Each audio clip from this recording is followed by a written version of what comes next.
Welcome to the Grottu Orloff Show, ladies and gentlemen. It's October the 26th, 27th, something like that, 2020.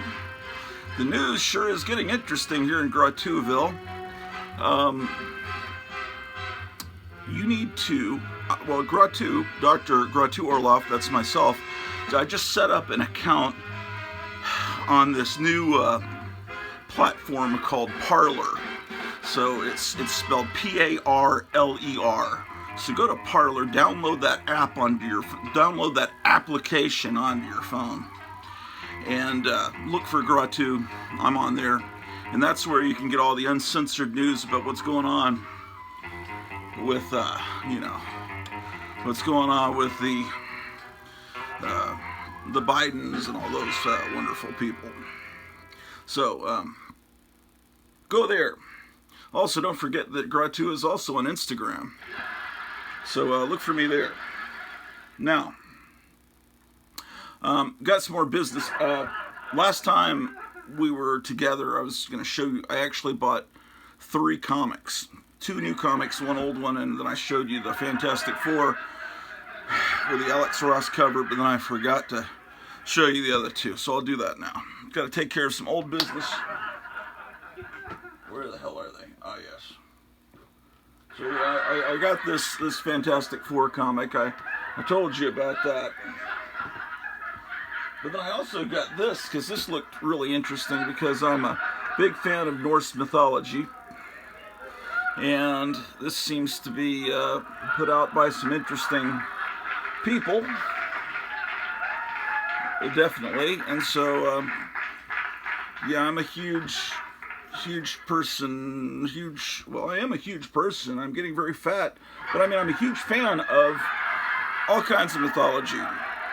Norse mythology, Greek, Roman, Sumerian, all of that. Love that stuff.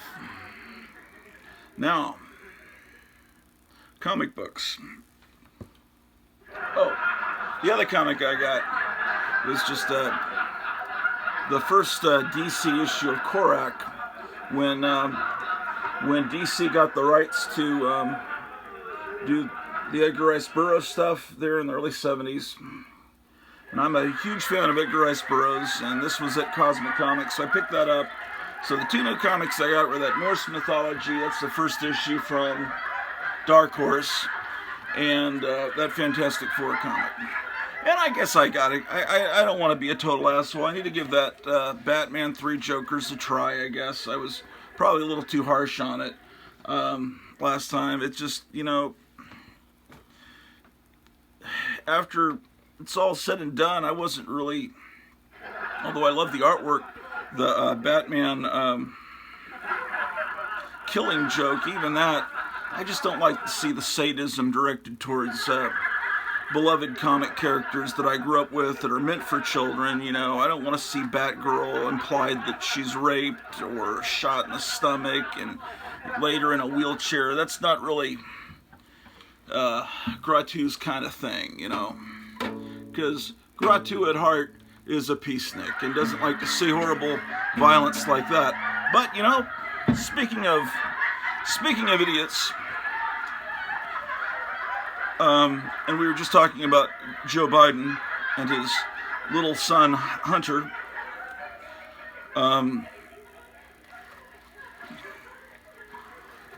Let's do a Joe Biden rally.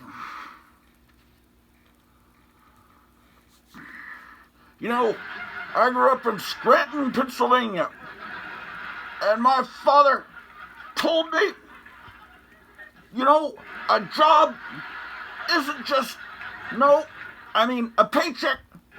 A job isn't just a paycheck. It's about dignity.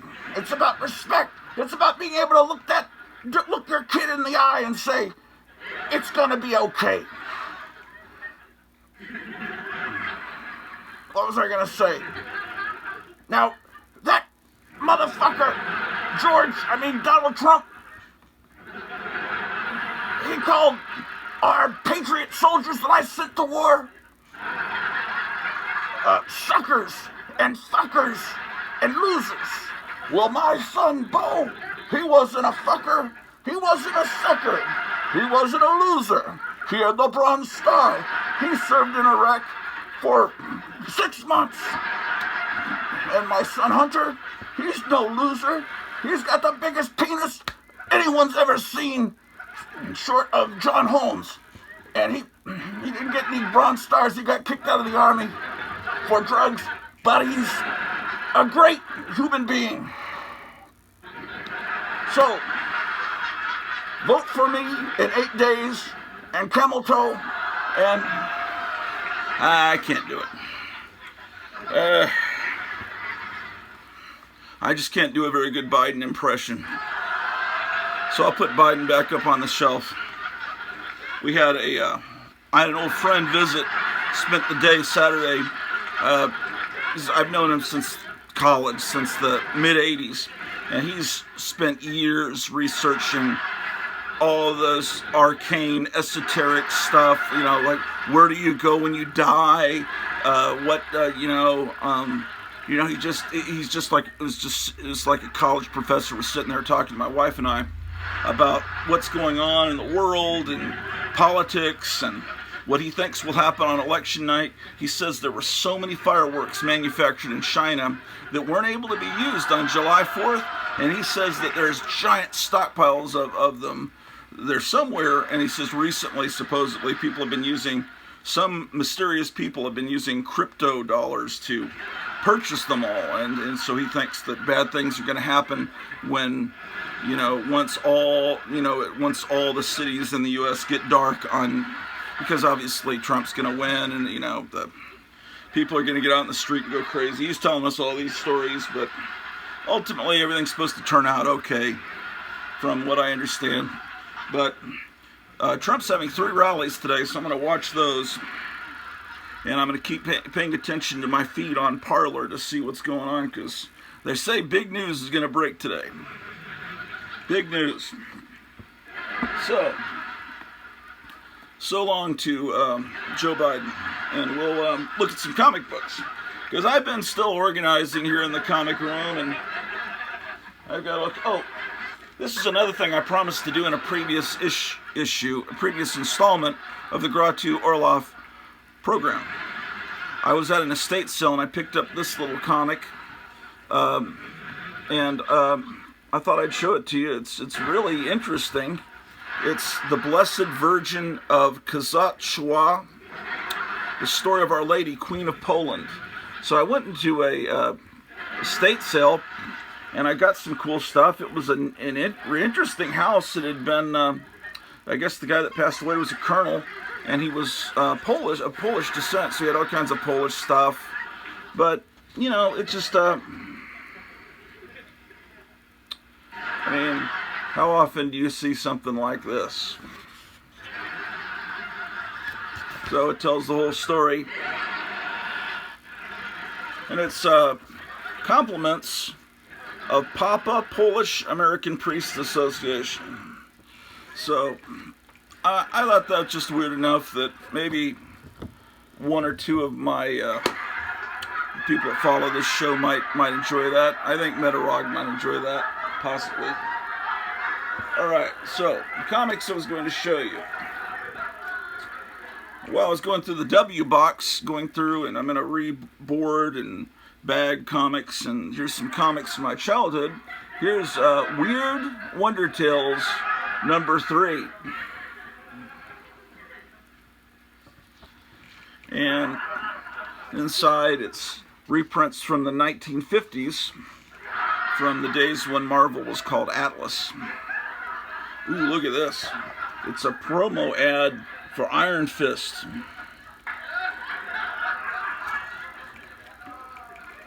And what else? Yeah. 1950s reprints. The Thing in the Mud. So that's Weird Wonder Tales.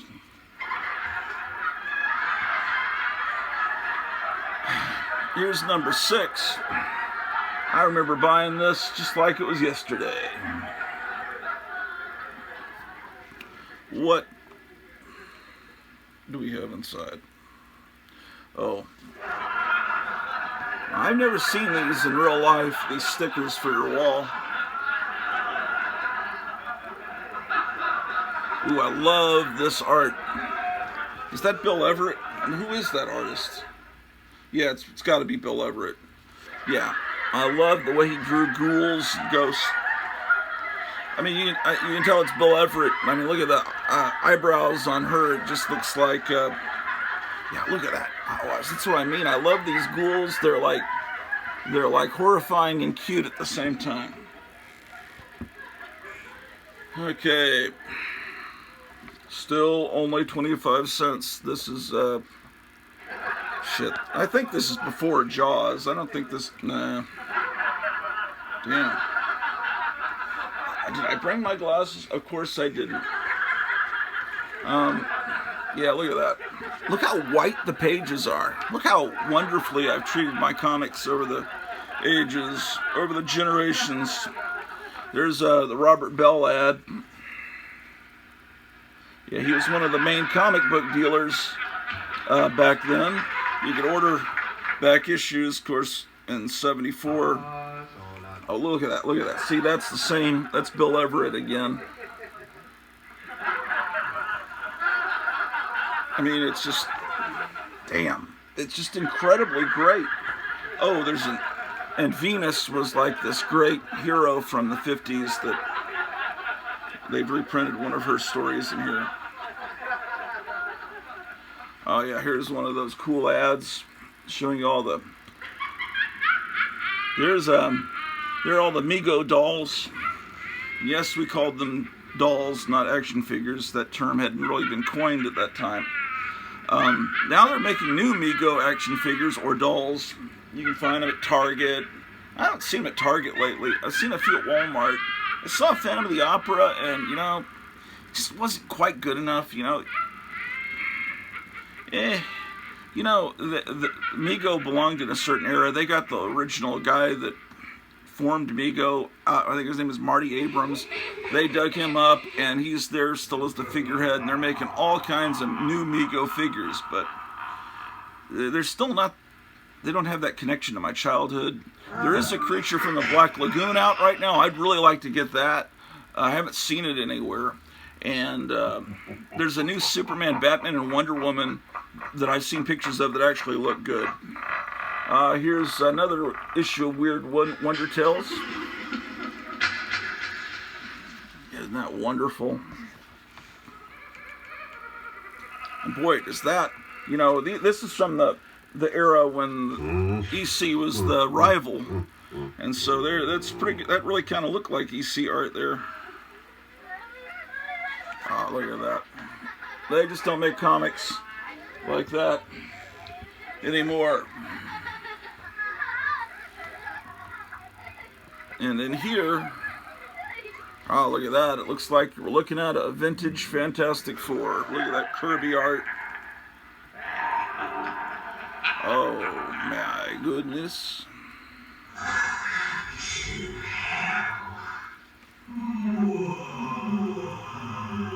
Oh, and then they have, I guess they have a news story in here. Dr. Druid.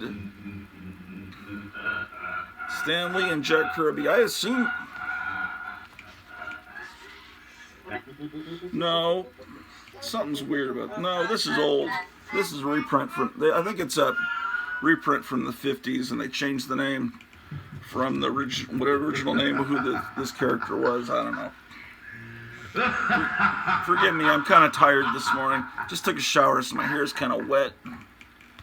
Oh, speaking of those early days of DC owning the Edgar, DC had licensed Edgar Rice Burroughs stuff there in the early 70s. So here's a issue where they're doing John Carter, and they've also got David Ennis at the Earth's core.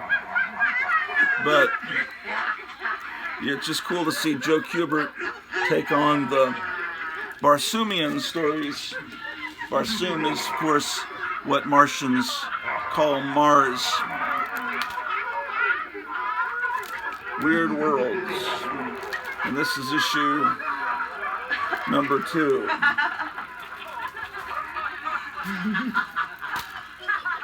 Number 3. Number 4. We'll always look through to see if there's anything cool to show you inside.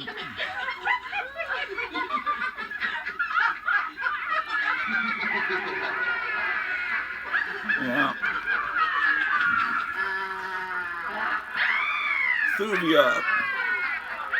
If you've never read the Barsoom stories by Edgar Rice Burroughs, you really ought to. And you could probably just go, here on YouTube, there are audio books of it where you can just listen to it. Here's number 5.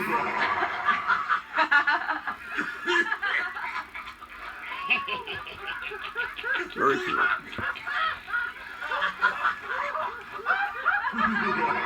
Alright, this one is not cut right. I never would have picked this off the stands myself. This is one I bought at a later date because I always made sure my comics the covers were centered right when I bought them. Just one of my peculiar OCD quirks. Not sure why I bought this. I remember buying this a block from here at a 7-Eleven. It's now Atomic Subs. Oh, here's the Saturday morning lineup. That's such a damn shame about Bill Cosby. You can never watch Fat Albert and the Cosby Kids anymore without the thoughts of what he became. Sometimes heroes let you down. Like Evel Knievel was super popular. When his toys stopped selling is when he took a baseball bat to a reporter. And then, it was kind of harder to buy toys to justify housewives buying toys for the kids for Christmas. Unless you get an extra baseball bat for him. That's the alert that tells me that I need to check Parler to see, because that probably is telling me some major news has happened in this laptop. Have you seen the pictures and videos? It's just like unbelievable. One of them, he's got a remote control that's like this long. One of those old, big, thick remote controls. He's got it balanced on his phallic member. It's shocking what that young man is up to, Hunter Biden. Yeah, I remember calling this number. They set up a hotline to call where you could get the latest information about DC. This is right after this woman named Jeanette Kahn took over DC, and she had all these new ideas. But I don't know that she was that much of a needed breath of fresh air for DC so much as that was one of her ideas, to have a comic book hotline. Why the fuck did I buy these? I think the art is actually by someone I respect. I think the same guy that did the Bob Hope and Jerry Lewis stuff that I like. It's alright. Welcome Back, Kotter wasn't terrible. It just got very repetitive. One time, my oldest brother, who's passed away, he worked for the phone company for years, but he wound up ultimately working for Homeland Security, and he helped reestablish the phone lines in Haiti after some major hurricane, but he passed away a few years ago, about 10 years ago. I'm going back to Welcome Back, Kotter, don't worry. But his last post on Facebook, he said, this is back when Obama was still president. He says, listen, no matter what you do, do not put anything negative about the president on social media, and don't put anything about your thoughts about the wars that we're involved in. He said, trust me, you're being watched. Take it from me, who is inside the Beltway. You're being watched. So you need to be careful about what you put on social media to a certain extent. At least you did at that point in history. So that was his final warning that he put up there, and so be aware of that. But anyway, back to my brother. You know, in college he was working at Six Flags over Texas, the original Six Flags that's here in Arlington, Texas. Sometimes these celebrities would come through. And Gabe Kaplan, that played Cotter, yeah, I think that was his name, Gabe Kaplan. He came through and he was doing a comedy routine performance at Six Flags. And I guess my brother must have gone up to him to say hi, or maybe asked for an autograph. He probably just was wanting to say hi. And Gabe Kaplan turned around and said, "Who are you? You're nobody." And so after that, I never really could like this guy that's so cutely like Groucho Marx, because he's just an asshole. And then what happened to his career? Do you know where he is now? I don't even know if he's alive. Wendy, the Good Little Witch. Now, I'm sure Netflix will make some show showing her covered in blood in a pentagram or something, you know, because they like to pervert wholesome stuff. And make no mistake, I joke about, where the fuck did I put his head? Where did it go? Oh, I was joking about this idiot earlier. But make no mistake, we're dealing with a battle. This isn't really humorous. I mean, it is a little bit because it's going so spectacularly bad for them. But this is really a battle against powers and principalities far beyond what you realize. This is we're up against whether or not you believe in Satan, people that do hardcore believe in Satan or Moloch or whatever the hell they've called him for thousands of years. These are bad people, and it looks like they're going down, but things are going to get rougher. And I still need to get to the damn supermarket. Instead, I'm doing a comic book show and stock up, because we need to have some groceries and water and stuff to get through possibly some rough times. But it looks like the good guys are going to win. So this movie's going to turn out great. Is this the one I just showed you? Do I have duplicates? No, I just showed you this, and I guess I put it back in the wrong pile. Yes, Wendy the Good Little Witch.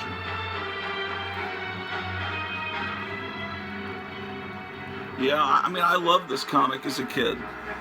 These are my childhood, most of these I'm showing you are my childhood copies. This one isn't. I don't think, this might be. I don't know, I may have bought this at a later time. Isn't that a gorgeous cover? Harvey had some gorgeous covers. I mean, just seriously. The Ghostly Trio, you know, they sued when Ghostbusters came out and claimed that the ghost inside the circle with a cross through it was a ripoff of Fatso. But ultimately the court said it's just a generic ghost. There's only so many different ways you can draw a ghost. So Harvey lost. Wendy. I don't know.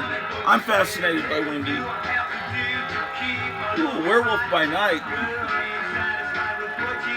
I've been wanting to go through my Werewolf by Night comics and see. And I've got some in another box, so I know I've got the earlier issues in another box, but I need to look to see if I have the first Moon Knight, because I don't remember. It's just one of those things. I gotta look to see if I own it. Werewolf by Night, indeed. If you go to my Instagram, I've got a picture of James Brown, like on an airplane, reading an issue of Werewolf by Night. I've got like over 400 followers on Instagram, and I'm still trying to get 100 followers on YouTube. I remember buying this like yesterday in San Antonio. God, oh, I loved horror comics. Sometimes you look, it's like, are my eyes really getting that bad? But I think this page was printed in a blurry way. But God damn. Yeah, I think it is. Isn't that printed? Is that printed blurry? I'll watch this later on the big screen TV and I'll realize, yeah, there's something wrong with the printing of this issue or something. Something went wrong at the printer. I don't know. These pages are printed well. Oh, but this artist, man. Yeah, this is Tom Sutton. All right.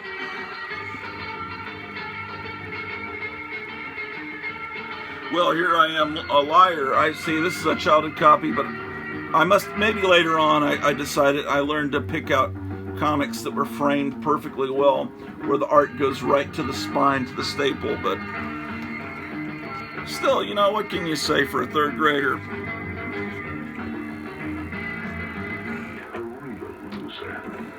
Werewolf by Night. Oh, look at this. I always love this cover. Oh man, is this cover great or what? It's got everything you could possibly want in life. Mike Plug. I wonder what nationality Plug is.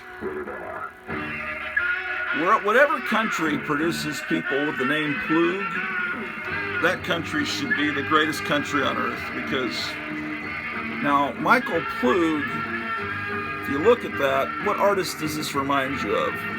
Does this remind you of The Spirit? Will Eisner? I'm pretty 99% sure, I'm pretty sure Mike Plug worked as an assistant to Will Eisner when he was super young, and so he picked up, see, I love this one so much, I later bought another copy of it. Yeah, see, it just, you look at the girl and it just looks Will Eisner like. For those who know how to look. Oh, I love this cover. This cover, though, just the colors, everything. You know, this is if I had a wall of comics, and maybe I will someday when we move to a bigger house, because as people I see, they have those cool walls of comics. This might be one I'd have up there, even though it has no key issue value or anything like that. This one, I always remember thinking that the printing here was just a little too pedestrian compared to other comics. It just didn't seem as dynamic as Marvel usually had the printing on their little blurbs in the boxes. Or maybe I'm thinking of another issue. I guess that's not too bad. Let's behold the behemoth. And here's another copy of Werewolf by Night. Let's see what's going on inside. Ooh, this is when the artists get real lazy. This is like modern comics, where they have these giant panels for no reason, and then you can read the comic in 30 seconds after you just paid $4 for it. Yes, indeed.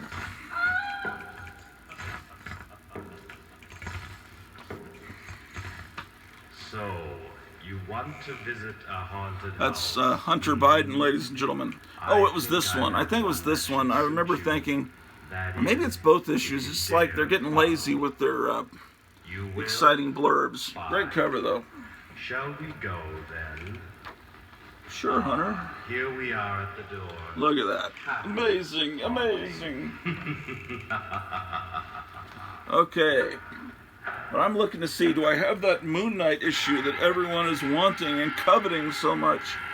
See, Moon Knight was like a Batman type character that Marvel created in the 70s, and apparently they're making a TV show version of him now with, I don't know, Harry Potter's playing him or something. I guess I don't have that. This is my childhood copy that introduces Tigra or Tigra. I thought it was Tigra, I think, when I was a kid. Now I think maybe it makes more sense that it's Tigra. But later she has some other name later, I think. I don't know. But Hydra had a hand in producing her. And it looks like I went back and bought another issue at some later date. Oh, look at that. I did a video a while back where I read an article aloud from The Sophisticate, a magazine I used to produce back in the late 80s, early 90s, about Satanism in comic books. And I don't know. I just noticed someone giving me a dislike on it. It's like, I don't know.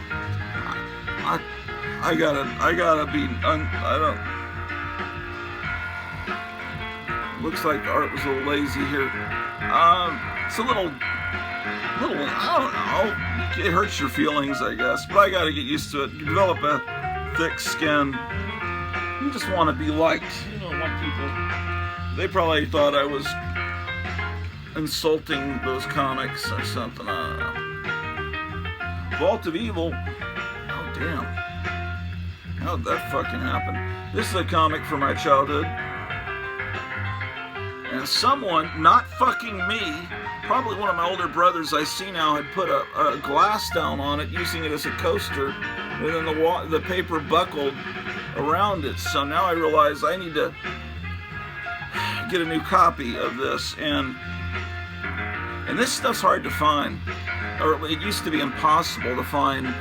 No one even had them in their quarter bins. These old horror comics. It's just, I guess there was no interest in the 70s and 80s for collectors for these.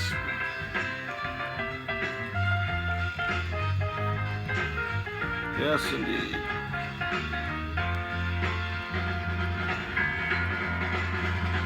Now this one, I remember, I think it was this, yeah, I can see where I had traced. I made my own comic books. I showed them to you a few months ago, or a month. I've lost track of time, honestly. But I made some videos showing my childhood comic books that I drew myself. But I remember I traced the title Vault of Evil to make my own Vault of Evil. And yeah, I can feel the indentations on the paper, kind of like Braille, where my pencil or whatever had. I was like, did I use pencil or pen? I don't remember. Anyway, fantastic. Just 50s, these are all like 50s reprints. Marvel was trying to get more comics out on the rack than DC, and DC was trying to do the same thing, and so they reprinted a lot of their old stuff. Ah, the Bronze Age of comics. 14. I usually preferred the covers that had skeletons and skulls. The witch ghost thing, I don't know, I guess I bought it anyway. Here's a cartoon that I never watched when it was on, but at some point I bought this. Need to rebag that. I was watching Land of the Lost, which was on the same season as Valley of the Dinosaurs, and they may have been on at the same time, but there was something on another channel, maybe Star Trek the Animated Series, something was on another channel that kept me from watching Valley of the Dinosaurs. Alright, I remember buying this, Valkyrie. I don't know. Does anyone, kind of cool artwork, I think. Oh man, I didn't even know I owned this. In the 90s, I'd still pick up some things, and this may be valuable. I'll have to look it up. Not that I'm going to sell it or anything, but the U.S. agent is going to be in the new Falcon and the Winter Soldier TV show, if that ever airs. You know, all this stuff's been delayed forever. This comic company was great. This is the comic company that produced Herbie, Unknown Worlds. You get up into the U's, V's, and W's in your comic boxes if you alphabetize, and there seems to be a lot of horror titles that occupy the upper end of the alphabet. This company always had some of the best ads, I thought.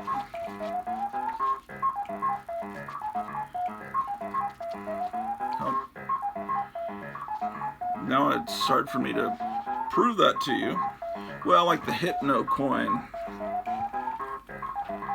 Oh well. Alright, underground stuff I'm putting in a separate box. That needs to go in a separate pile over here. Wonder Warthog, done by Gilbert Shelton, out of Austin. Oh yes, this is, if I was Donald Trump, I'd reproduce this poster and I'd put it on every street corner on the telephone poles. Wonder Warthog says this is supposed to be a free country. And says, do what you want to do.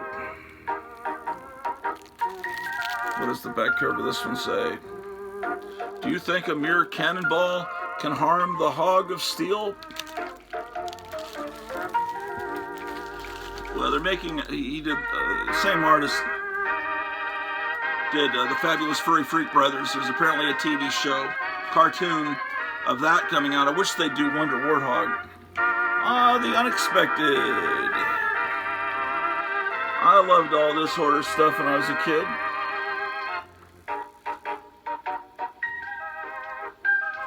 Yes, indeed.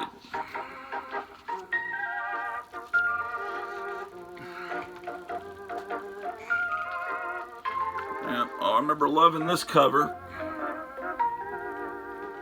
Some covers just really stand out in your memory more than others, be it the colors they used or just the artist. Indeed.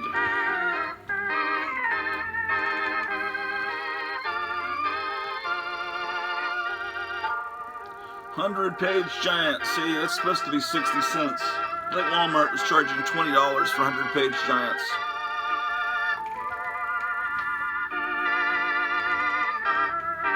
Oh, I remember this one. Isn't that great? Oh, shit.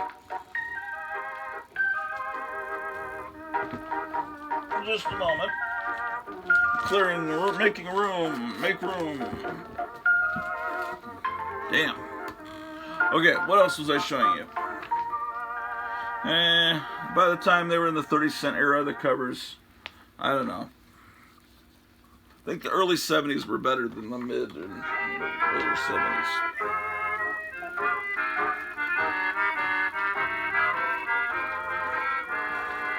I'm not showing you all the comics. It'll take forever.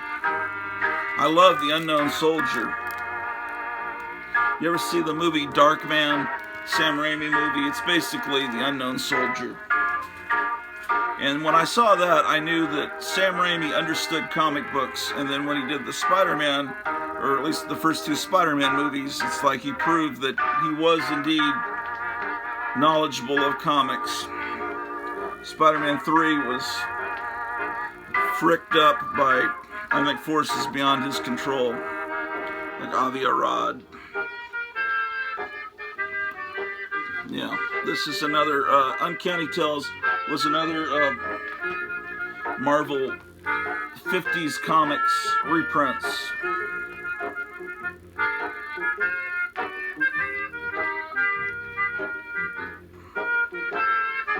Yeah, it's a shock ending. It's the devil all along. No one could do the shock twist endings like EC, and everyone was trying to imitate EC back then. Here are the two magazines that are out this month. The Shaft issue of Crazy and Savage Sword of Conan. No, Savage Tales, rather. I just love skeletons and skulls. What was wrong with me? Perhaps nothing. This was not my childhood copy. I got this at some later date. I would never have treated a comic like this. I take no responsibility for this. But I saw it somewhere, probably in a quarter bin, and I could not leave it behind because real comic collectors leave no orphaned comics like that behind. That belongs, that was well loved by someone. I was just watching a cool video this morning, and Metarog was talking about the 10 comics that really made a difference in his life, as he told his origin story, and it was really cool. And he's talking about, well, all comic book collectors, everyone collects differently, and as long as you have a love for comics, that's great. And I agree with him. I've been too harsh on people that slab comics. It's just something I would never do. And Metarog was talking about how he would never do that either, because he loves to feel the comic, to read it. Once you slab it, you'll never be able to read it or smell it and all that. And I completely relate to that. And had a point with where I was going. Oh, I was just saying, I don't know, I probably piss people off when I go on these rants against slabbing your comics. So no offense if I offend you.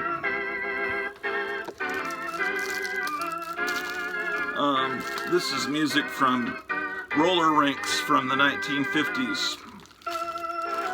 There's a label called Rinks Records that put out 45 RPM records, and you get them on a subscription basis from this company, Rinks. If you ran a roller rink, you get a certain number of Rinks records every month, and you'd add them to your library, and you'd play those records when if you're too cheap to actually hire an organist to play in your roller rink, or when the roller organist wasn't there, you'd slap on the records.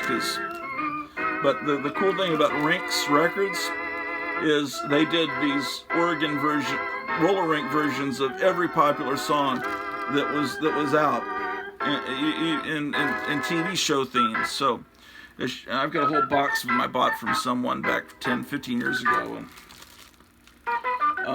it's amazing. It really is. Because if you like this kind of stuff, I don't know. I don't think most people do.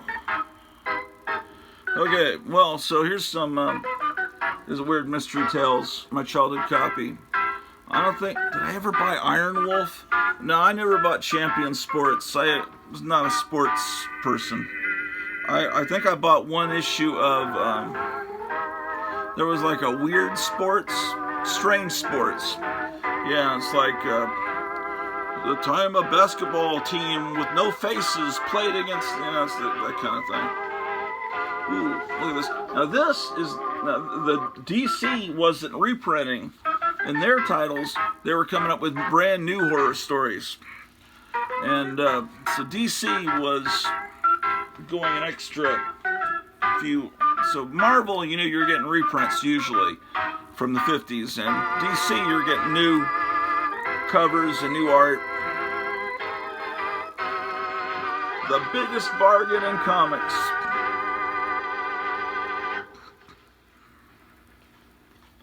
You can get your monster ghost.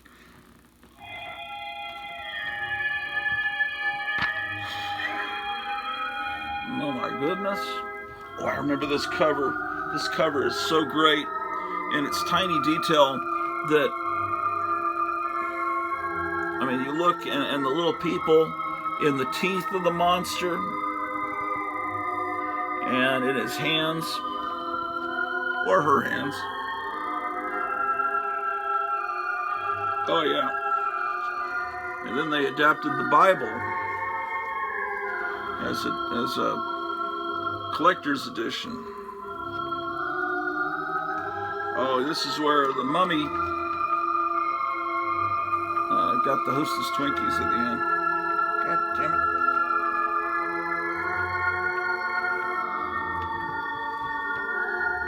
Look at that. Now that is a cool cover.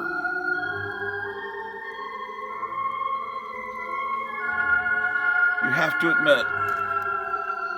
Oh, then here's I remember buying this at the PX at Fort Sam Houston, San Antonio. War is Hell. This was it was hosted by a skeleton. Strange, huh? I guess that's supposed to be death, so I guess it's supposed to be I guess this is tied in with the superhero comics, because I guess that's who Thanos was in love with, huh? I don't know. But that's the one that changed my life. That issue there. When that came out on the stands and I purchased that, my mom got that for me, that's what got me into the superhero comics and away from just the comics with skeletons on the covers. God, I hope they don't frick up the Fantastic Four. Please don't fuck it up. If there could just be a great Fantastic Four movie, I would just be so happy. I mean, make it look like Kirby drew it. Set it in the 60s.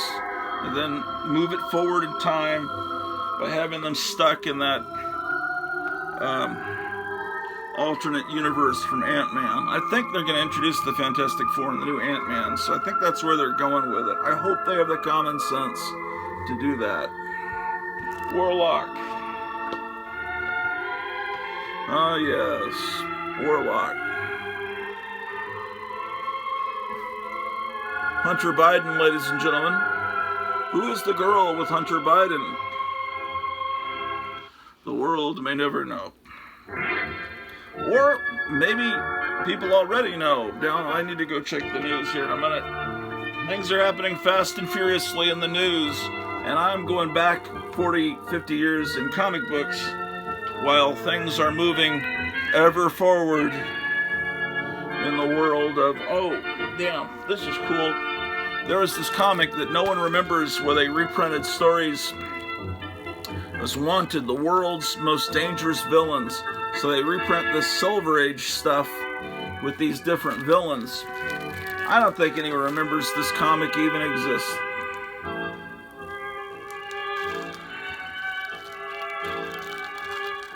Wanted. Dead or alive. It was just a cool way for a kid in the early 70s to be exposed to the Silver Age.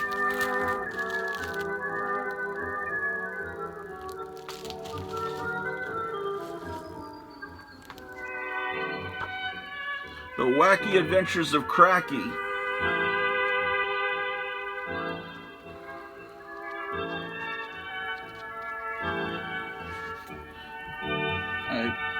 Cracky was like the figurehead for Gold Key Comics for a while. I'm not exactly sure how that happened, but yeah, Cracky the Parrot.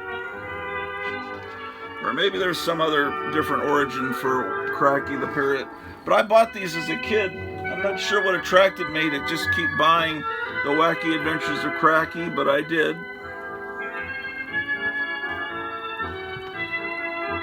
I didn't make a single Hunter Biden joke while we were talking about the Wacky Adventures of Cracky. Wacky Races. It always looks so great. I mean, her looks great.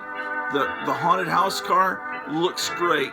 A car with cave, everything, every element of it looks great on paper. And then you watch the TV cartoon, and it's just unwatchable. It's so boring. How is that? I think they have a laugh track on it. I think that takes away from it. But it should be so great, you know, including the Dick Dastardly, who had this cool looking Batmobile look. I mean, the car designs were so great. Yeah, here's Cracky again. Cracky's got the answer. Jokes by Cracky. Oh, there was also a separate, I think it was a magazine where a joke magazine. Okay, here's Wacky Witch. Not to be confused with Wendy the Witch. This is Wacky Witch. And what I used to do, look at this. This is from back in the 70s, whenever these My Lights started coming out. What I do is I took on the VHS, it would have to be the early 80s. You get a VHS cassette, and then on the stickers you'd have little numbers, so people could put little numbers on their VHS cassettes to line them up on the shelves.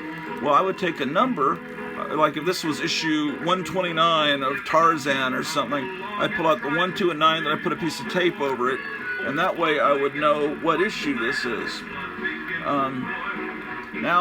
Nowadays, you put a backing board on it, and then you can write the issue number, because Gold Key didn't really, they may have in the later days, but they just didn't tell you the issue number. You have to open it up to the indica. But yeah, I like Wacky Witch because it was anything horror related.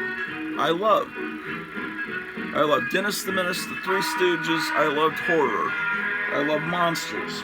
And then my eyes were open to the Fantastic Four, and then I discovered Spider-Man, and then everything just fell in line. And then Planet of the Apes came along, and Star Trek, and then all that is good in life came along. And then I discovered National Lampoon. Oh, I need to show you some National Lampoon here coming up. Well, this is a thick issue. What is the deal with this? Oh, it's super thick because it's a Mark Jewelers. For those of you that wonder about, everyone talks about Mark Jewelers editions and PXs. And if you're in the Army, in the center, they would, and you bought your comic at the PX, the Base Exchange, they'd have this little supplement with picture. It's cardboard, so it's pretty thick, so it makes this comic book feel super thick. And some people collect those. But I guess I probably have a lot of Mark Jewelers variants in my collection because I was buying a lot of comics at the PX because that's where my parents went. My dad was in the Army and they went and shopped there because things were cheaper. And oh, and you didn't have to pay tax there. That was the other thing.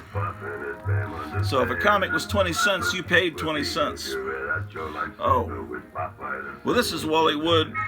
This is reprints of his when Wally Wood had a very perverse side to him. So, but Wally Wood, I buy Wally Wood stuff. Ooh, look at this, man! Isn't that great? This is more recent vintage. I don't know when this was made. 90s. I can't tell. Inside it's like silver and Atom Age stuff. And then this definitely needs to go on the other pile with my underground. But see, they even have this issue of Weird Smut. They have Betty Page on it. But I'm putting the underground stuff in a separate box. Oh, it's Atlas Seaboard. Weird Suspense, starring the Tarantula. All new, no reprints. Of course, it's not reprints because this comic company just started.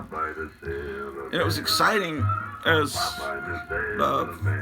fourth grader, because I thought, oh gosh, this new company's starting and I'm getting all the issue ones, and it's like I'm there at the beginning, at the dawn of a new comic line.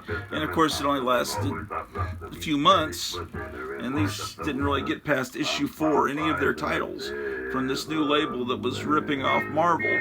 But it was fun for a little while because, you know, I could only dream. If I had been born 10 years earlier, I could have been there when Marvel started, and I could have been buying Fantastic Four #1 and Spider-Man #1. I could have been there when they started, but I wasn't. This ad always enticed me. It's Jim Steranko, and it's a magazine he's advertising called Media Scene, and at the bottom he's advertising his 2-volume set of the history of comics. Now those I later got when I was in 5th grade. But Comic Scene, look at the drawings he did that shows you what you'd get in there. The Black Terror, Mr. Spock. I can't see what the third picture is because I don't have my eyeglasses on. And there's Dr. Zaius. It's just cool to see Jim Steranko drawing a Planet of the Apes character. Thought you'd enjoy that. Like it?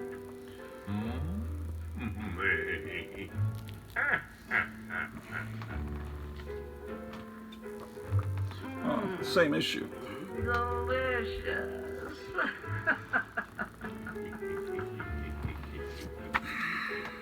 Weird Tales of Basil Wolverton. Like it too. Oh, look, Weird Trips. This is a great issue because look at this Bill Stout, Ed Gein drawing. Delicious. The detail on that is quite spectacular.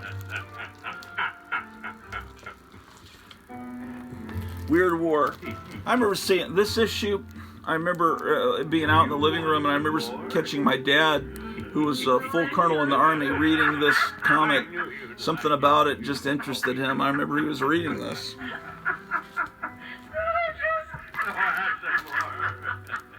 Weird War. I've got like the first issue, first several issues of Weird War in this other box. I'm just getting everything kind of consolidated into one box. The Jim Backus record playing that I just discovered on YouTube. I make these collections of music from YouTube. Well, this is not my childhood copy. Oh, look, this is the worst. Someone's restapled it. Is that the most amateurish job? I bought this used, obviously. Not how I would have preserved a comic. Same thing with this one. I can tell this is not my childhood copy, and that is not how I would have treated a comic. This one is a childhood copy. Childhood copies get special reverence.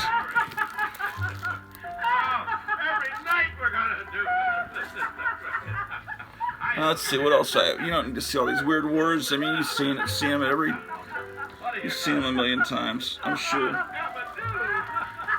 We're getting up against an hour here. What else do we have here?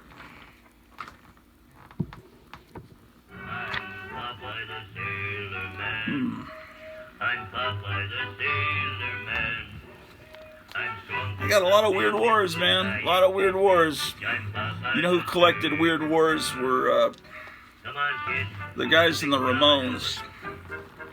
I have an old friend passed away a few years ago that was good friends with the Ramones. He directed one of their videos for the song Substitute, the cover of The Who's Substitute. You can see it probably on YouTube, but he was especially good friends with Johnny Ramone. And Johnny Ramone was a comic collector and collected movie posters and World War II memorabilia. They were good friends. But the other members of the Ramones looked at Johnny Ramone like he was a Nazi because he collected all this German memorabilia from World War II. So when Johnny Ramone, I guess Joey Ramone's girlfriend ran off with Johnny Ramone, and Joey was, I guess, kind of hurt by it, and he wrote the song "The KKK Took My Baby Away." So when you listen to that song, "The KKK Took My Baby Away," it's really about Johnny Ramone, because they were looking at him like he was he was super right wing, but he wasn't KKK, and I hope he wasn't a Nazi, but he did have a lot of that memorabilia. That's probably why I got along with my friend. He collected a lot of that. That's what made me think of him as my friend that was friends with Johnny Ramone. Didn't collect comics, but if he found, he would only buy comics that had Hitler on the cover, and he had the 1940s comics. That was just his weird fetish. So, weird trivia. And he told me that story that Johnny Ramone had told him, and then I later heard that story confirmed by, who else? I heard that story twice, 2 other times. One was Deborah Harry said it somewhere, and the other was what's the director that did the first 2 X-Men movies and Days of Future Past? He told that story once. He knew about it too. Well, I don't have much more to show you, and I haven't eaten breakfast yet. So I'm going to eat breakfast, and maybe I'll have another episode later on. But more than likely, I'm going to go and just veg out and watch the Trump rallies and watch to see what news trickles in. But, we're living in interesting times, and the old, it's appropriate, the old Chinese curse, the curse is, may you live in interesting times, and, if you can live your life and not have a whole lot of things that are going to be written about in the history books happen during your lifetime, well, that's great. But I don't think I think there's going to about things happening now and over the next several weeks or months are going to be in the history books for sure. So, be safe.